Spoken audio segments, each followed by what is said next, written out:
친문 사람들에게 공천 주지 말자는 당내 분위기가 꽤 만들어진 이후에 이른바 문명 내전이 격화되고 있습니다. 이재명 대표는 연휴 때요 단합을 강조했었는데 그런데 친명과 친문의 갈등을 더더욱 부추기는 사람이 있는 것 같습니다. 검찰총장은 이제 내 가는 길에 쾌도 남마처럼 달리는 것만 남아있지 어떤 장애물도 없다. 이렇게 생각할 거 아니겠어요. 저는 그 핸들링이 쉽지 않다. 그러니까 제가 절망감을 느꼈던 거죠. 검찰 개혁에 대해서는 저는 첫 단추를 잘못 끼웠다라고 생각을 합니다. 윤석열 검찰총장을 중앙지검장에서 검찰총장으로 발탁을 하면서 인사권을 윤석열 검찰총장한테 다 줘버린 거예요. 윤석열 검찰총장이 대권 주자로 완전히 부상한 사건이 있죠. 2020년 11월에 추미애 장관 시절에 징계를 하면서 벌어진 일이에요. 기억의 편집이 너무 심한 거다. 오히려 책임이 있다면은 그분에게 있다. 글쎄요. 두 인사가 다 합해져서 생긴 문제겠죠. 당대표가 단결, 단합을 외쳤는데 근데 이제 오늘 어제인가요? 곧바로 추미애 전 장관이 내가 윤석열 대통령을 키웠다고 한심한 소리다.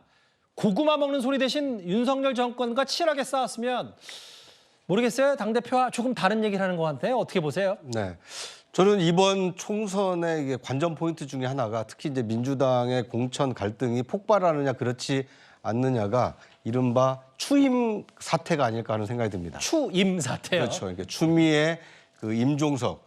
그러니까 두 사람 둘 다 공천을 받을 가능성도 물론 배제할 수는 없습니다만 아마 추미애 전 장관은 공천을 받고 임종석 전 장관은 만약 배제가 된다라면 사실상 친명 대 비명 이 공천 갈등이 폭발할 가능성이 크기 때문에 앞으로 추임 사태는 좀 예의주시해 볼 필요가 있다 이런 생각이 듭니다. 그러니까 추 전 장관의 말씀도 일리가 있고 임종석 전 실장의 말씀도 일리가 있습니다. 가장 먼저 발탁한 것은 임종석 비서실장 1기 때죠. 이 서울중앙지검장으로 발탁한 것은 임종석 전 비서실장일 때가 맞고 검찰총장일 때 이 이른바 추윤 갈등을 통해서 윤석열 검찰총장에 대한 국민적 인지도와 지지도가 상당히 커서 대선 주자가 됐고 실제로 대통령이 된 것도 사실입니다. 그러니까 임종석 전 실장은 후자 추윤 갈등의 책임이 추미애 전 장관에게 있는 거 아니냐 이렇게 얘기를 하고 있는 것이고 추 전 장관은 아니 왜 누가 그 서울중앙지검장으로 발탁을 했느냐. 발탁한 것이 문제다. 이렇게 서로 이 책임을 전가하고 있기 때문에 두 사람의 치열한 논쟁 끝에 과연 누가 승자가 되느냐에 따라서 이번 민주당 공천 갈등 그리고 총선 결과까지도 상당히 큰 파장을 몰고 오지 않을까 이렇게 예상이 됩니다. 당대표는 설 연휴에 단합, 단결을 외쳤는데 이제 추 전 장관은 아니다. 잘잘못 가려야 되고 다 문재인 청와대 비서실장들인 노영민, 임종석 이 사람들이 문제다라고 하는데 성치훈 부의장님 다 안 키웠다고 하면 윤석열 대통령 도대체 누가 키운 거예요? 뭐 작년이 아니죠. 22년 대선 그 슬로건이 국민이 키운 윤석열이었죠. 그 두 분은 그 말씀을 하고 싶은 것 같은데 당내에서 지금 책임론을 이야기하는 게 저는 매우 답답합니다. 지금 사실 그래서 이 이슈 화두를 꺼낸 거는 사실 시작은 추 전 장관입니다. 추 전 장관이 임종석, 노영민 두 전 실장이 불출마해야 된다라고 말을 하면서 이 문제가 불거진 건데요. 전 그래서 매우 부적절한 발언이었다. 오히려 민주당이 단합을 더 강조해야 될 시기에 분열을 더 키운 장본인이다라는 말씀을 드리고 싶고요. 무엇보다 이 두 분을 글쎄요. 저는 임종석 전 실장에 대해서도 86 운동권 선배들이 뭔가 좀 더 무게감을 키우기 위해서는 좀 더 희생, 험지 이런 것들을 해야 된다고 주장했던 사람으로서 임종석 전 실장의 편을 절대 드는 게 아닌데 두 분을 비교했을 때 지금 민주당에 필요한 게 누구냐. 물론 두 분 다 지금 국민들의 피로감은 매우 큽니다. 많이 노출된 지가 오래됐기 때문에. 근데 지금 추미애 전 장관 같은 스타일은 지금 윤 정부가 치열하게 싸웠으면 이라고 말을 하기도 했고 이전에도 한 언론에서 왜 출마하려고 하십니까? 라는 질문에 대해서 지금 윤석열 정권과 제대로 못 싸우고 있다. 내가 제대로 싸우고 싶어서 나가려고 하는 거다라고 하셨거든요. 근데 저는 지금 민주당의 문제를 진단하는 그 시각이 다릅니다. 지금 민주당은 제대로 못 싸우고 있기 때문이 아니라 너무 싸우기만 하기 때문에 지금 지지율이 점점 더 떨어지고 있다고 개인적으로 보고 있거든요. 그렇기 때문에 지금 수도권 싸움, 특히나 수도권에서는 중도층이 아주 표심을 그 승패를 가늠하는 그 기준 아닙니까? 근데 추 전 장관처럼 이렇게 공격형 스타일, 지지층에 어필하는 스타일이 과연 서울 수도권 표심에 도움이 될까? 저는 부정적으로 보고 있고요. 오히려 저는 임종석 전 실장이 그 86 운동권이라는 상징성과 좀 그 피로감이 높지만 지금까지 20년 동안 정치해오면서 보여준 스타일을 보면은 이렇게 막 과격한 발언, 좀 뭔가 배제의 발언, 상대 진영에 대해서도 그렇게 지금 사실 윤희숙 의원, 전 의원과의 갈등 속에서도 뭔가 계속 좀 예의를 지키려고 했던 모습이라고 좀 봤거든요. 예. 그런 스타일 오히려 적합하면 적합했지 추미애 전 장관 같이 공격수가 더 필요한 상황이 아니다. 그렇기 때문에 지금 오히려 추 전 장관이 이런 갈등을 조장하고 뭔가 이슈를 키웠지만 본인이 그 친덫에 본인이 걸린 모양새가 됐다. 좀 그렇게 보고 있습니다. 뭔가 초반 기세는 친명 혹은 추미애 전 장관 쪽이 우세했는데 임종석 전 실장도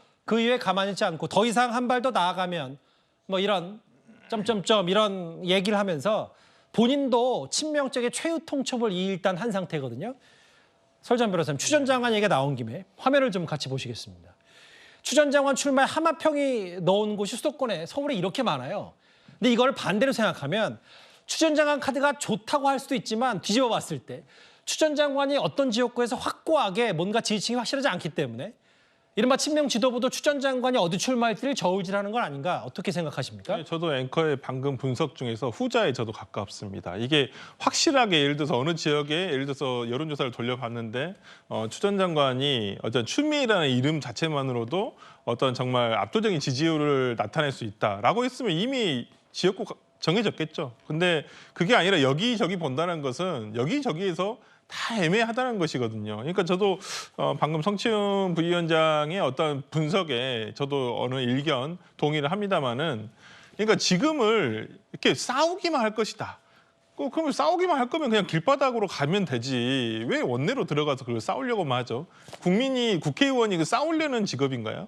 그게 아니지 않습니까? 입법을 통해서 국민의 민생을 해결하고 이러기 위해서 하는 것이 정권하고 싸우기 위해서만 야당 의원 해야 되나요?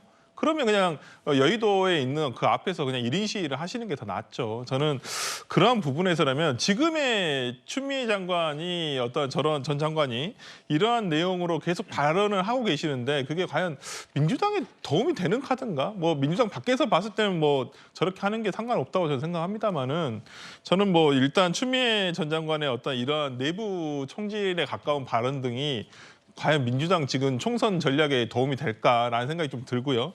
두 번째로는 이재명 대표가 저는 좀 문제가 있다고 봐요. 이 대표가. 네, 왜 그러냐면 이런 발언이 나왔을 때 정말 그러면 이재명 대표가 설 때 연휴 때 정말 단결만이 답이다라고 얘기를 하는데 진심이신가요?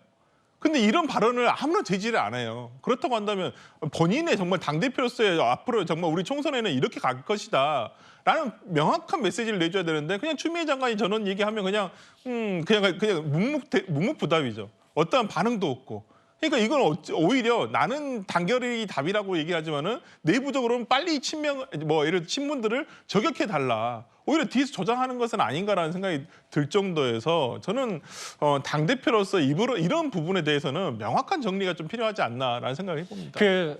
그런데 추 전 장관이 이른바 임종석 전 실장이나 이런 친문 사람들을 저격하기 전에 저 단합을 외쳤던 이재명 대표 저 SNS도 꽤 정책 해석들이 많았어요. 왜냐하면 이현정 의원님. 네. 설 연휴 거의 자정쯤에 이른바 폭풍 SNS. 힘드십니까? 행동하면 바뀐다. 그 전에 단결만이 답이 있었고요. 또 하나 뭐 쭉쭉 저희가 움직이는 그래픽으로 준비했는데 그 어떤 역사적 대사건도 결국 한 사람으로서도 시작된다. 또 하나 6분 뒤에 흥망과 성쇠 오타까지 있었어요. 갈림길에서 방가는 제약이다.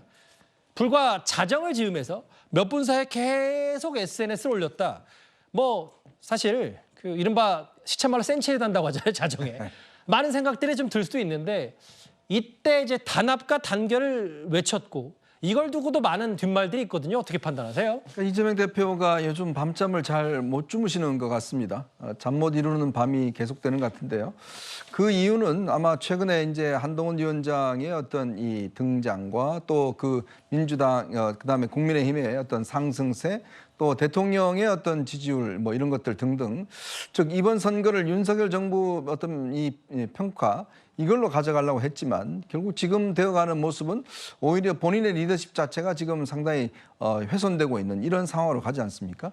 최근에 또 이제 이낙연 대표가 이제 탈당을 해서 지금 정당을 만들었고 하는 상황인데 저는 여기서 그러니까 이 단결이라고 하는 것은 전체가 단결이 아니라 우리끼리 단결 저는 이런 의미로 저는 읽힙니다.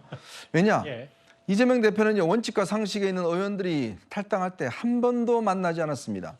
측근들이 그래도 한 번이라도 만나야 되지 않느냐고 했지만 한 번도 만나주지 않았어요. 자, 그리고 탈당을 했습니다. 자, 지금 친문과 뭐 갈등이 있지 않습니까? 근데 왜 이 임종석 전 실장 한 번이라도 전화 통화라도 한 번 한 적 있나요? 만나지는 않습니다. 자, 그러면서 단결하자고 이야기를 하는데 그 단결의 의미는 친문, 친명 뭐 전부 다 단결하자는 게 아니라 친명들 우리끼리 열심히 단결해 봅시다라는 의미로 저는 읽힙니다. 왜냐하면 이렇게 본인이 지금 이 폭풍 트윗을 했다는 이야기는 뭔가 불안하고 지금 뭔가 빨리 조치는 해야 되겠는데 마음대로 되지 않고 뭐 그런 심리적인 저는 의미가 있다고 보는 것이거든요.